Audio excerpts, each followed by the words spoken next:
everyone, welcome to Here We Are, Brattleboro's community talk show. I'm Wendy O'Connell, and on our show today we have Gilbert Ruff. Gilbert fell in love with antiques as a teenager and went on to become a masterful restorer of antique furniture. He served on Guilford's historical and school boards, as well as the AIDS Project of Southern Vermont. He and his wife, Susan Bonthran, run a B&B on their property in Guilford, an old 18th century schoolhouse number 10, and they've lived there for 45 years.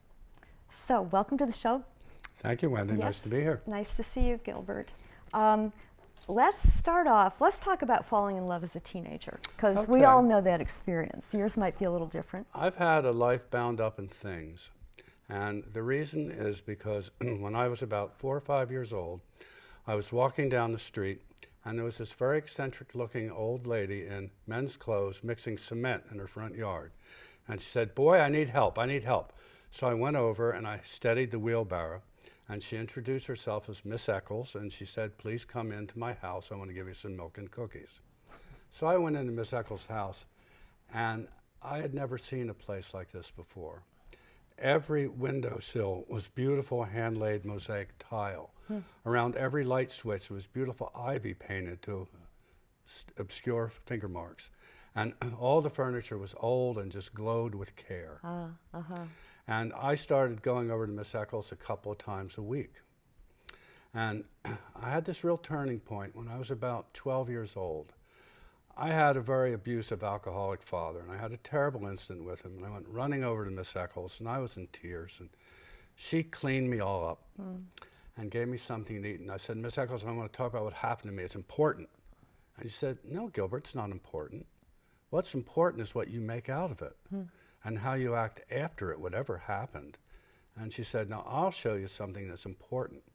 She took me into her dining room, and she had just finished building a mantelpiece around her fireplace and painted it white. Beautiful thing, half columns, raised panel under the mantel, and in trompe l'oeil paint, smoke and fire coming out of the fireplace. Around the mantel she wrote, "A kind heart hath a continuous feast." And she said, "That's important."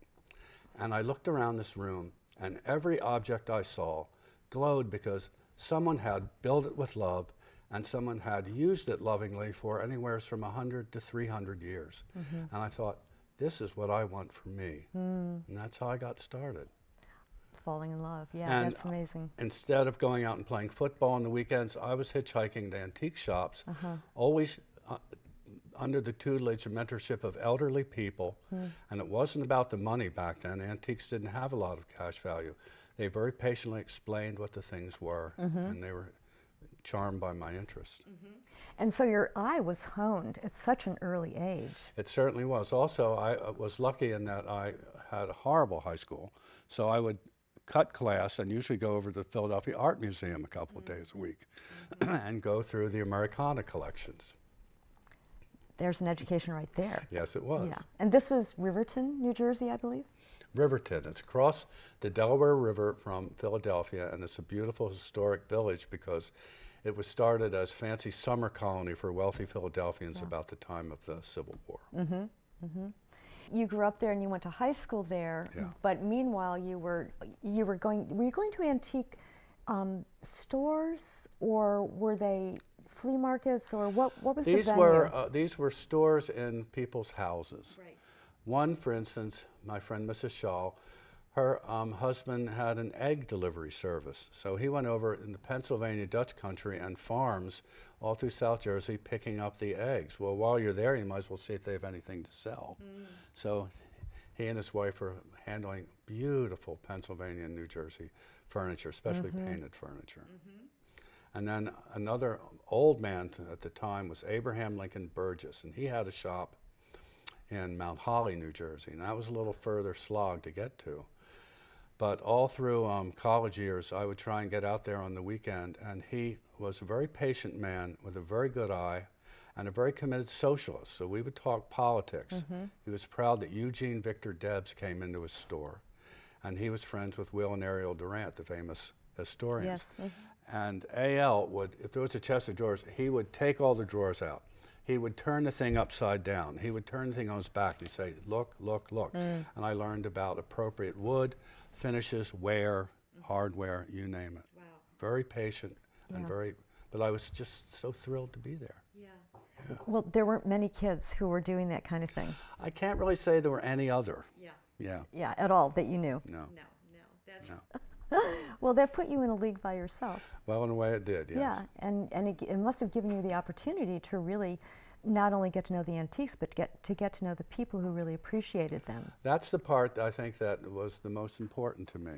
It was this sort of self-appointed club of people that appreciated art and understood it and appreciated it for its own merits and the emotional joy it gave them. It wasn't about money at all. Right, right. Yes, it was a different time. Yes. And yet, there were collectors then. Oh, there certainly were, and Yeah. I got to know them certainly later on when I was out on my own. Growing up in Riverton, New Jersey had very pleasant sides. Physically, it was very beautiful, and all the architecture was old. It was block after block without any new construction, and I sort of got to see that as normal. But then you get older, and me and my friends were interested in the big city across the river. Yeah. And I remember when I was 12 or 13, Charlton Heston and the 10 Commandments came out. So me and 3 or 4 other guys got on the number 9 bus and went into Philadelphia all alone, no adults. Big deal. Yeah. And we saw the movie and we came back, we were so excited. And I'm sitting on the banks of the Delaware River in front of my parents' house, and I'm looking at the river, and Wendy, it started turning red, scarlet red, exactly like the movie. So I ran up to my mother and I said, Mother, it's a miracle. I didn't understand the difference between plagues and miracles. And she said, oh, Gilbert, it's not a miracle. It's just Campbell's soup from Camden dumping the ketchup sludge in the water. Oh. So, you know, it had its ups and downs in Riverton. Also, I was being raised a Quaker, and again, when you're raised a Quaker, there's a lot of history involved. And the meeting house is old, and a lot of Quakers had antiques in their houses, and they were very kind to me and showed me around. One couple were the Taylors, and they were a fascinating family. The Taylors had the oldest continuously worked farm on the Delaware River. And Joe Taylor, he was one of the first people in Japan right after the war doing relief work with his wife. And again, when I was probably about 10 or 11, I went out to the Taylor farm with my mother to go to a big Quaker picnic. And I sat down at a table just like this, and it was filled with Japanese that had survived Hiroshima. Wow. And they looked like their faces had melted. They looked like Gumby characters. And at first it terrified me, but then they just glowed with kindness. And we started talking, and what fascinated me was they weren't angry. They just all said, why me? I hadn't done anything wrong. I was a mailman. She was a grocery clerk. He was a cobbler. And suddenly one day the sky caught on fire. And it made me really start thinking about peace. And I became a very committed peace activist in high school. You did. Yeah, in fact, it had its ups and downs. Quakers had a peace testimony. It says you should not prepare for or engage in war. So I went to the principal of my high school and I said, Mr. Taylor, different Taylor, I can't do our air raid drills against nuclear bomb drops and climbing under the desk as a Quaker. So I said, okay, you just sit in my office and don't cause any trouble. And that's what I did for 4 years. Really? But then New Jersey had a program at the time saying that anyone that graduated with good grades from a New Jersey public high school would get a $400 a year scholarship at any New Jersey college, public or private, which was basically close to the equivalent of full free tuition.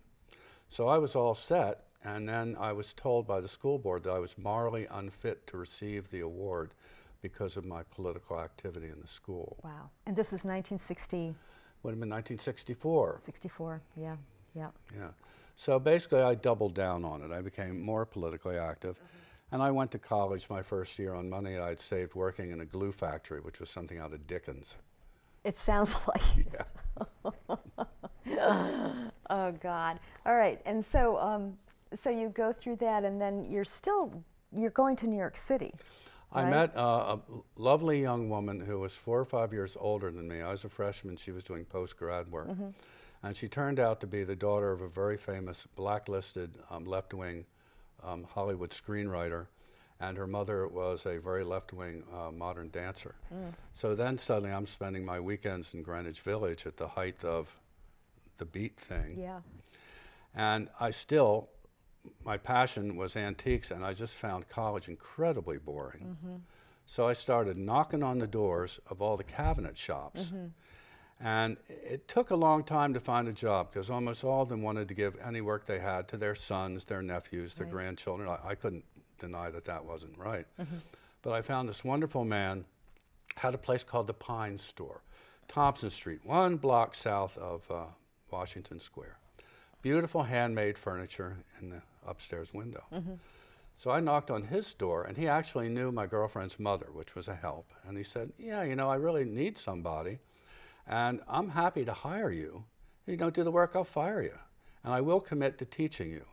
But, and it was a big but, Wendy, he said, we're going to be alone in a basement 8 hours a day, and we are going to talk about English Victorian novels, or you cannot have the job. And luckily, I was very well read in English Victorian novels, so he quizzed me. Thomas Hardy, Charles Dickens, no, George Eliot is actually a woman. We went down the list, plots, names, all that stuff. And finally he got to Henry James, and I said, you can't fool me. Henry James wants to be English, but he is not. So anyway, I got the job. So you got the job. I got the job, and this man was true to his promise. I was there with my tools sharpened. He taught me how to do that at 7 a.m. every morning, and we worked hard making furniture by hand, and it was very repetitive. If you make a dozen jewelry chests, you get much better at it than if you make one at a time, because it's repetitive motion, always the same amount of hand pressure, trains your eye. So he trained my eye very, very effectively, very effectively. So you got a real education. From him I did, and the other thing that was wonderful is usually a little custom furniture business will not support itself, and we were no different than any other, but we had a couple of cash customers. So at age 19, 20, I'm walking around the corner to Chaim Gross, an internationally famous sculptor, because we're making a sculpture basis. And I would knock on the door, and Mr. Gross would take me in and show me his studio, explain what he was doing. I'd go up the elevator with the pictures of him with his arm around Picasso and vice versa. I was impressed. Yeah, you should be. And we made the basis. Yeah. And that gave me entree to other people. Yes. And then the other person we worked for constantly was a man named Tom Wesselman, who's sort of a now dead mid-level to upper-level pop artist, very big in the 70s. And what Wesselman did is, if he wanted to do a painting of a water mug and make it 10 feet tall, he wanted the painting in the shape of the water mug, so we would make the canvas stretchers. Wow. He would give us a sketch that he had blown up with an opaque projector, they were called. That's right. Yeah. Cut it out with a razor blade on cardboard, give it to us full scale, and we would have to make these things. And if we were a quarter of an inch out and 10 feet, he would not accept them. But it was all time and material. Right. So we would work hard for him and for Mr. Gross, and then all the bills would be paid. Be second week of the month, and Frank would say, okay, Gil, let's make a desk. We'll do whatever we damn well want until we need more money. Good attitude. And he also gave me day off anytime I wanted to go to a left-wing political demonstration, which was a lot. Yeah, in those days, yes, it was. And when I was down in southern Manhattan in what was then Little Italy, actually coming back from demonstration, I walked past this very wonderful storefront in a very funky neighborhood, and it was a man named Dirk Koyman, and he had a cabinet shop, and he was making wonderful designs based on classic American styles and incorporating a lot of color into his work. Now, I don't think they were real well made, so I knocked on Dirk's door, and I explained who I was, and he knew my shop. And he said, well, if you want to come here Wednesday nights and Sundays, you can work for me, and you probably can tell me how to build this stuff better, but I can give you real design tips. And it was marriage made in heaven. That's a wonderful story, you know, starting from when you were, what, 8 or 9 years old? Yeah, that's incredible. Pretty straight track. Yeah, it sounds like it. What happens is Frank at the Pine Store is retiring, and at the same time, I'd gotten drafted as a conscientious objector. Luckily, Dirk and I were doing a kitchen in Brooklyn, and it turned out to be for Jane Brody, the author of the New York Times cookbook, and she was #2 science editor under Sullivan for a while. So her husband was Richard Enquist, who was a wannabe at the time writer of lyrics for Broadway shows. He later actually became pretty famous for it. And he was this droll character that liked to cross his knees, have a martini glass, and smoke a cigarette and talk about art. But he was an editor of this evangelical Pentecostal magazine called Faith at Work, and he said, I can get you a job there, Gilbert. So they didn't know much about Quakers, and I didn't know much about evangelical Pelican. But we worked it out. You did, that's good. But it let me have time, because I worked from 7 to noon at the Pine Store, and then from 1 to about 7 at night at Faith at Work, the magazine. Faith at Work. Yeah. Yeah. Oh, yeah. That was a giveaway, I think, that title. And you came up to Vermont in, what was it, late 60s? Well, what happened is, okay, so my alternative service ends. I was living with a woman that I later married, and it was the Back to the Land movement, running full blast. And also, I wanted to start my own shop, and I thought, to do it in Manhattan's too intimidating. I don't have to start up capital, although I did have the customers. So we had friends that knew about Leverett, Massachusetts, and Leverett has this wonderful craft center. And I was able to get a studio there, pay very low rent, and earn money teaching classes. So it was wonderful. It just worked out so well. And I had antiques in my shop window that I had restored, because I preferred that to making new furniture, although I could do both. And very quickly, local antique dealers got in touch with me, and I got local contacts. Amherst had this wonderful couple, Rachel and Reggie French, and they lived in a beautiful colonial gambreled roof building on the south end of Amherst. And Reggie was head of Italian languages at Amherst College. But he was a brilliant antiques historian. Rachel and Reggie took me under their wing, and I learned a lot from them. Rachel was a national expert on samplers and pewter. And the joke was always, if the house ever caught fire, it would look like the scene in The Hunchback of Notre Dame where the lead is coming out of the Right. trays. You've had some interesting jobs over the course of time, from the glue factory. Yep. And then when you got here, you had one. Well, when I got here, you know, there's two things in life. There's work and love. And it's really nice if you can sort of get them to be side by side. And I've been very fortunate about that. And I was getting a little stale on it because maybe things were going too much my own way. So my dear friend Eva Mondin up in Putney said, well, Gilbert, what you need to do is come and work at the daycare center. So I thought about it, and I had no experience with children and no children of my own, and I thought, this is going to broaden my horizons more than anything I can think to do.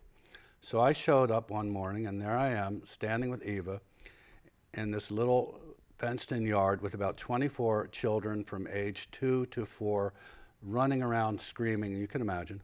And I'm, and Eva said, now look, I know this is intimidating, but here's what you have to remember, Gilbert. We don't care about justice. If two children are having a fight or an argument, all you have to do is separate them. You don't have to educate a thing. And then the other thing she said is there are going to be some children you just don't like. And don't try and hide that from yourself. Be kind to them, but get somebody else to take care of them. And that were the two rules that got me through the first few days. And I found out that once I took a deep breath, I just loved being there. Oh. And then Eva also wanted me to bring something of myself forth. And one of the things that was really annoying me is we would have these reading circles. And we'd be reading some stupid, repetitious book with bright pictures that I think would bore a 2-year-old, and usually they did. So finally, one day, in irritation, I pushed all the books off the table, and I said, okay, kids, I'm going to tell you a story. Story's about 3,000 years old, and it's called the Iliad. And then we're going to hear another one, and it'll take a few weeks, called the Odyssey. So I started telling them the Iliad and the Odyssey, and they loved it. If a story's still current for 3,000 years, there must be something in it. Yeah. And they were fascinated, and again, I had to go over the Cyclops part a lot. I'll bet you did. And then the other thing I loved is the food was terrible. It was a lot of government surplus food, and I have nothing against that, but lots of beans and so healthy. So I said, all right, here's the deal. When I show up, I do the cooking, and I'll buy the food I cook. So now we're having roast turkey, we're having lasagna, we're having enchiladas. And you know what happened, Wendy? The parrots started hanging out and having lunch too. And some of the other people on the staff got all upset. Well, why are we feeding the parents? And I said, if I'm buying the food and I'm doing the cooking, I hope every parent there is shows up to eat with their children. That's a good great. thing. That's a great thing. And then they also let me have my annual May Day rally. I would bake a big chocolate frosted cake. And I would take straws and I put red triangular flags on it and put on the table, and we'd all sing Solidarity Forever and eat the cake. I love the daycare center. I think it was the most wonderful institutions in the world, and I love my friend Eva Mondin. Yes, yes. And she brought you to it. Yes, she did. That's a great story. Nowadays, Gilbert, are you still making furniture? Are you still restoring? I'm still doing some restoration for friends and family. Basically, you work as hard, you just don't charge anything. And I pick my projects very carefully. It has to be fun for me, and the value added has to be there. Yeah. But the antiques business has changed greatly over time, and I would say not for the good. Back when I was talking to Reggie and Rachel French or Abraham Lincoln Burgess, people loved antiques because they loved antiques. They were not commodified. They were not monetized at all. And I think this is one of the ways that art has been terribly degraded in the United States. If it were, let's say it was 1840, and I'm Luman Reed, the guy that was the foundation of the New York Historical Society's collection. You're Thomas Cole. I'd say, Mr. Cole, I want you to paint for me a series called The Decline of Empire.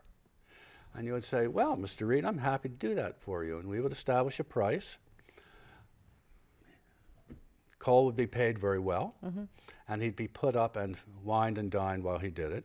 But then when Luman Reed got the paintings, what he got was the joy of seeing them and living with them, a certain amount of social prestige, and that's it. They weren't worth more as a speculative instrument. He wasn't going to think that he could sell them for more in 10 years. Right. And when that started falling apart was when the robber barons were really coming up there, and think of the Newport mansions. Lord Duveen, Englishman who said, America is filled with great wealth. Europe is filled with great art. It is my destiny to bring them together. The surroundings don't make you feel better. Yeah. They just demonstrate wealth.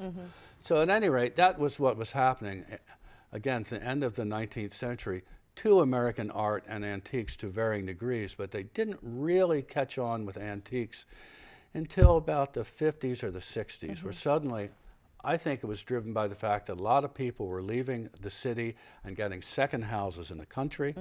They wanted the furniture to look appropriate. Right. The furniture was cheap. There was still a pool of people that really knew what it was.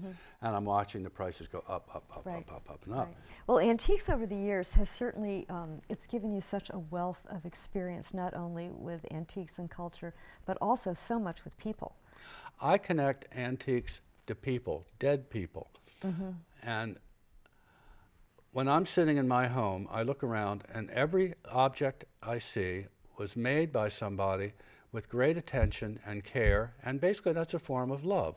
And it's been used for 2, 3, 4, 5 generations by people that cared for it and maintained it. Again, it's a form of love.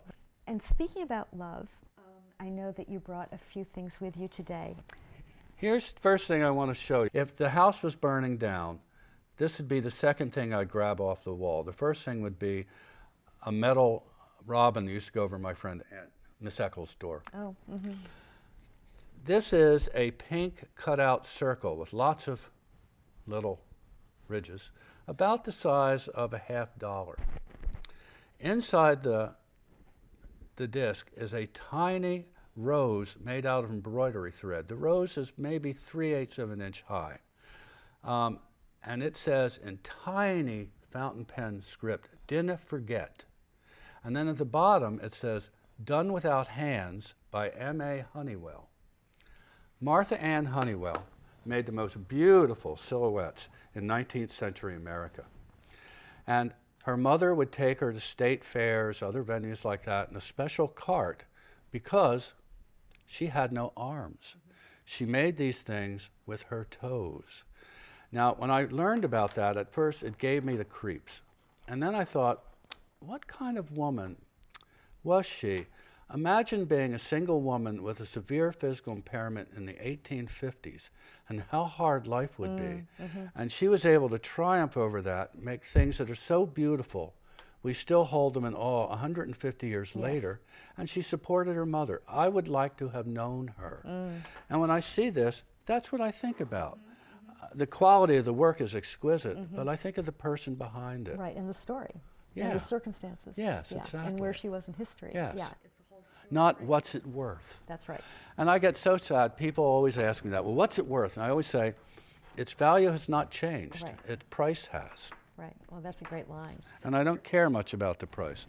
And then if you're in Vermont, New England, it's the wintertime, what do you do if you've got maybe an extra 150 hours?